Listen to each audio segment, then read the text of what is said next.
Welcome to the Nine Dot Arts podcast. And as a quick reminder, we have recently published the State of the Art report. And the reason that we started doing this podcast series was to really bring perspective, bring stories, and bring the ideas of the data and the statistics that are out in this report to life. And I think there's no better example of that than our guest today, Walter Isenberg. Walter is what I would call the godfather of local artists in hotels. He was really the pioneer leading this effort, and he understands the value of art as a way to increase the social capital of a place, and truly believes in supporting artists and changing lives for the better by making an impact. So I'm very excited to share this episode with you today. Walter's company is Sage Hospitality, and you can learn more about them at sagehospitalitygroup.com. That's sagehospitalitygroup.com. Walter is the CEO there. You can connect with him and learn more about what they're doing. And thanks all for joining us. And keep in mind, at the very beginning of this episode, there's a little bit of rough audio, but it is worth waiting for because these are some of the best stories that we have on record. Enjoy. All right. Thanks everyone for joining us today. We have Walter Isenberg, the CEO of Sage Hospitality. Walter, welcome to the show. Thank you so much. Great to be here, Martha. Well, tell our listeners a little bit more about you, what you do, how you got started, and anything you're working on right now that excites you. So I am the CEO of Sage Hospitality Group. We're based in Denver, Colorado, and I started in the hospitality business at the ripe old age of 14 as a dishwasher in Kansas City, where I grew up. And within a few years, really had fallen in love with the business. And I had a mentor there told me that if I was really in love with the business, I needed to go to Cornell University. And I said, "Where's that?" He said, "New York." So I'm thinking, New York, that sounds pretty awesome. He didn't tell me it was Ithaca, New York. Quite a different place, but still awesome. And I ended up going there and, got a great opportunity to get a formal education in hospitality. And from there, went to work for a company in the Southeast U.S. Worked for them for about 4 years, lived in 7 cities, and really got a taste for all different kinds of hotel and restaurant operations. And in 1984, I was in Houston, Texas, and Zach Newmeyer, who went to college with me, was here in Denver, called me up, said, "I just quit my job. I'm going to start this company. You want to join me?" And came to Denver for the weekend, went back, quit my job. And as I tell people, we were two 26-year-olds with lots of bad ideas and no money. So we started out and really we're a very fledgling company for quite a long time. But in our 37 years of being in business together, gone through lots of ups and downs. But today we have 55 hotels. We have a restaurant company. We have a real estate investment company, and we also have a company called Sage Studio, which is really where we do all of our placemaking work, our design and innovation, and it's where we own a lot of intellectual property. Great. Well, speaking of Sage Studio, tell us more about how you go about developing a hotel and a specific brand. And could you give us some examples of brands you've created that you feel like are exceptionally memorable? So we have been really doing this creative work for about 15 years, and I think when we started doing it, we didn't really even understand necessarily what we were creating and the value that it was delivering to our project. One of the first most significant uh, development projects that we did that I would say fits the placemaking mold was in Portland, Oregon, and we took a very large historic department store, top created a brand called The Nine and really centered around fashion. So the idea of being dressed to the nine. And if you go there today, some almost 15 years later, I think you would still feel the heart and soul of the nine. The artwork that we did there was really all centered around fashion. We got some dressed up mannequins in the lobby, but very high fashion, very cool. But we really got um, connected to this idea of placemaking and what it meant to a customer to understand that if you created a brand that was authentic, um, that when you walked in, you felt something special. I kind of call that the sixth sense. Most customers um, don't know what it is, but they know how it feels. That makes me think of that great quote by Maya Angelou that people won't remember what you said or maybe did, but they'll remember how you made them feel. Exactly. So tell us a little bit more about the art and culture and how it aligned with the brand vision in those cases and why that was important. Yeah. So I will tell you, we first kind of became inspired about art in hotels in 1990 when we became partners with Dana Crawford at the Oxford Hotel. And Dana had curated a collection of art through the hotel that was primarily oil and primarily great um, kind of Rocky Mountain West artists. And we recognized that customers were interested in the art because the art was interesting. And I will tell you that in the hotel business, and you roll the clock back to 1990, that was like super innovative. Absolutely. Most art going into hotels came from a catalog and said, "Give me the blue vase flower picture," or something horrifying, where the frame was way more expensive than the piece of art. And we became intrigued with this idea of art in hotels because our customers at the Oxford were interested in the art. Well, they were interested in the art because the art was interesting. We did our first, what I'd call a serious art installation at the historic adaptive reuse of the Joslyn's department store at the corner of 16th and Curtis in Denver into a courtyard. And in 1996, when we did this, the idea that you would actually put real art in a courtyard was completely insane. And we partnered with the University of Colorado College of Arts and Media, their Denver campus, and we commissioned them to have students, professors, and alumni of that program do all the art for the hotel in a gallery. We created an actual gallery.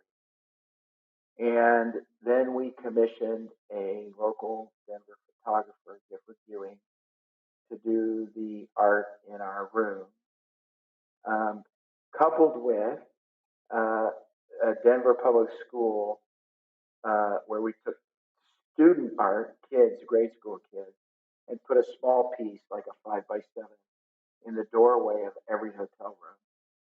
I thought it was a good marketing ploy because their parents had to rent that room. They're the biggest fans. They're the biggest fans of that hotel.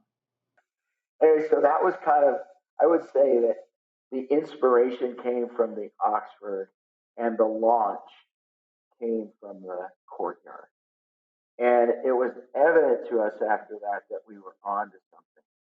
And that's when we really started to look at art as something that could really become part of the heart and soul of the place.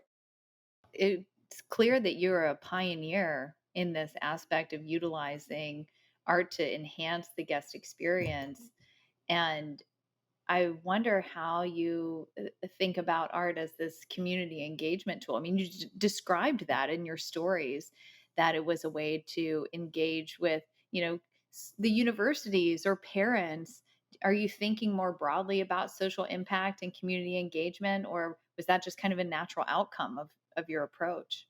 I don't think we certainly didn't see it that way initially. I don't think that was intentional, but it became obvious because as I go back and look at the courtyard, just as an example, and just engaging Gifford Ewing is an amazing photographer, and he was very successful. But I think this was probably his first significant um, commercial kind of installation, and we really started to see the impact that we could have on the local arts community by buying local art.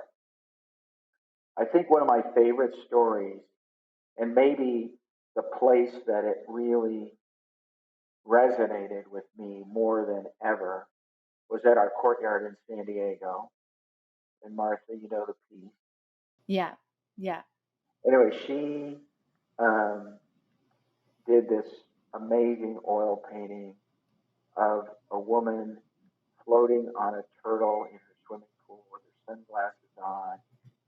And I think she was 20 years old, maybe 21, when we bought this piece of art. And she wrote me back. She wrote me a note. She made a small version of this. The piece was like 5 foot by 7 feet hanging behind the front desk. And she made me a small one, which is hanging in our office, and wrote me this note about how us buying her art changed her life. And I just thought, oh my God, that's like, like, wow, that's incredible. And so this idea that we can do this, it's very affordable. It's this idea that we can also have this incredible impact to encourage young artists to understand that they can take their passion and actually uh, make it, make a living. Sarah Stiver. Sarah Stiver. Sarah Stiver, that was her name. She was 20 years old when you bought that painting. Sarah Stiver in San Diego, California. And I love that piece. It's hanging in our office. And it remains like one of my favorite pieces of our storied art collection history. So, but that was incredible to me. I mean, we changed her life, and we just bought another piece in Oceanside from her. That's right. It's up on the pool deck, and I was out there, and our general manager told me that they get multiple inquiries a week about that piece, wanting to know who's the artist and how can I get in touch with them with my. And it's incredible. It's incredible. Not only did you change her life, as she said, that one moment, but it's gone on to, include other hotels and then inspire her to grow her career. She now does these live events, performance events. Well, she'll paint outside on stage and, include people in these big festivals. So I think it really boosted her confidence that this was something that she was, really talented in, to have recognition from someone like you is really meaningful for someone in their career. Yeah, and that's there's, I think there's layers of benefit, right? There's benefit to our customers, there's benefit to our business, there's benefit to the artist, there's benefit to the community. It's pretty incredible. So, what about trends in your sector? What's changed and where do you think things are going now? The idea of local art has become almost mandatory. And you now go, almost every hotel is doing it, and that's a good thing. The other trend that has been going on for a while is this whole idea of what's called really lifestyle and placemaking, and that trend is pretty significant. And it's significant because the customer has demanded it, right? So the customer says, I want to go somewhere that's interesting, um, and I'm looking for experiences, not necessarily things. And so that is, I think, a trend that is going to continue to accelerate post pandemic. What I would tell you is that pre pandemic, you could check into your hotel on your iPhone, you make your reservation, you could check in 24 hours before you arrive, they would send you a note. Maybe 12 hours before you arrive, they send you another note that you can actually formally check in, and then they'll send you a QR code that becomes your key. The adoption of that technology pre-pandemic was less than 20% of our customers. Wow. It's hard. It's hard for people to change, right? I want to go to the front desk. I want to give you my credit card. I want you to give me a key. It's like, and that the adoption of that technology is going to be close to 100% post-pandemic. I am of the belief that technology is going to create an opportunity, particularly for us, um, to reinvent what a desk clerk, if you will, front desk associate, is in relationship to the customer. And if you think back again pre-pandemic, when only 20% of the people were using that technology, 80% of the people were coming up to the front desk, and our front desk associates were very much they were conducting transactions, right? Check in, and we're going to have a transaction. We think that those people are going to be now converted to become hospitality people, and I like to describe them.